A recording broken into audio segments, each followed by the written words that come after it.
Alors la place des intercommunalités dans le paysage territorial, ça a toujours été une question, comment dire, peut-être même un peu polémique, parce que les intercommunalités ne sont pas reconnues comme étant des collectivités territoriales à part entière.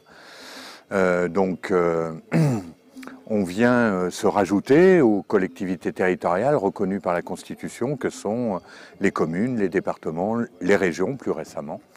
Et donc on peut donner le sentiment de se rajouter à ce millefeuille. Pourtant les enjeux sont relativement simples aujourd'hui.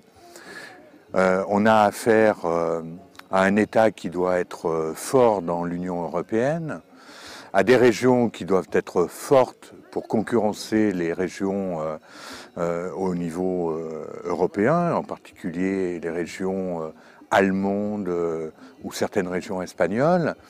Et donc c'est ce qui a donné naissance au regroupement d'un certain nombre de régions. Et de par la loi, les intercommunalités sont des interlocuteurs naturels des régions. Mais pour ce faire, les intercommunalités ont dû se modifier, s'agrandir, elles aussi devant être suffisamment fortes pour être des interlocuteurs significatifs à l'égard des régions. Et à l'intérieur des intercommunalités, pour que les communes existent, eh bien, elles en viennent à fusionner pour mieux exister à l'intérieur des communautés.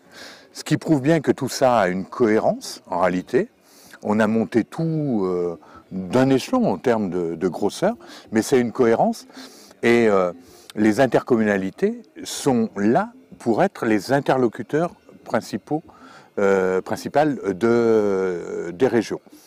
Je n'ai pas cité le département volontairement, parce que derrière le département, il y a, c'est vrai, une vraie question sur sa pérennité.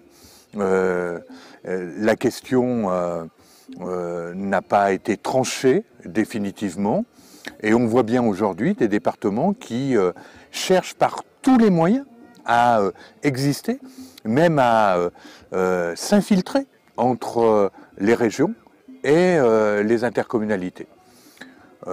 Combien de temps tout ça va durer, je ne sais pas, mais il y a un moment donné où cette réalité État, région, intercommunalité devra être traduite dans les faits.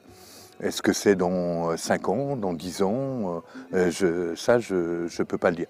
Donc il y a une place évidente des intercommunalités en tant que bassin de vie, là où les habitants se reconnaissent dans le fonctionnement d'un territoire. Je ne dis pas qu'il y a un territoire qui doit être pertinent. Pour nous, la notion de territoire pertinent n'a pas de sens, parce que ça peut être pertinent pour le développement économique et ça ne l'est plus pour les transports. Ça peut l'être pour l'éducation, mais ça ne l'est plus pour le social. Donc l'intercommunalité a cette caractéristique aussi d'être un support institutionnel qui gère un certain nombre de problématiques, mais dont le but aussi est de savoir travailler avec les autres territoires pour effectivement donner cohérence aux politiques publiques.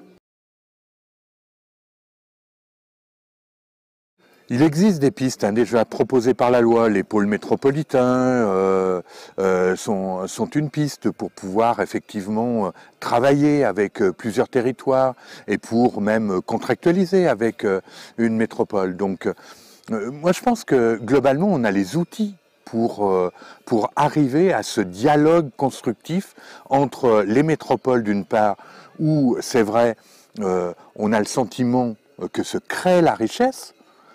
Ceux qui dirigent les métropoles nous rappellent à juste titre qu'eux aussi ils ont des difficultés, avec des quartiers parfois difficiles, avec des charges en termes de rénovation urbaine, des choses comme ça. Donc il faut qu'ils soient entendus par rapport à ça. Donc c'est bien au travers de ce dialogue que l'on pourra effectivement construire cette relation entre la métropole où un certain nombre de fonctions existent et ne peuvent exister que dans les métropoles, et les autres territoires, les territoires dits périphériques, qui n'apportent pas rien dans si je puis dire, dans la corbeille de la mariée, qui apporte aussi l'espace, des zones potentiellement par exemple de loisirs, de promenade, d'aération pour ceux qui habitent la métropole. Ça a sa valeur, ce n'est pas rien. Donc c'est au travers de ce dialogue que peut se construire effectivement quelque chose d'équilibré entre la métropole et les autres territoires. Et jusqu'à maintenant, on avait trop cette vision d'un côté d'une métropole qui captait les richesses et de l'autre des territoires en déshérence. C'est pas tout aussi simple que ça. Je trouve que ça rééquilibre bien les choses. Mais moi, ce que je retiens quand même, hein, c'est dans cette capacité de dialogue entre les territoires que l'on peut faire émerger quelque chose.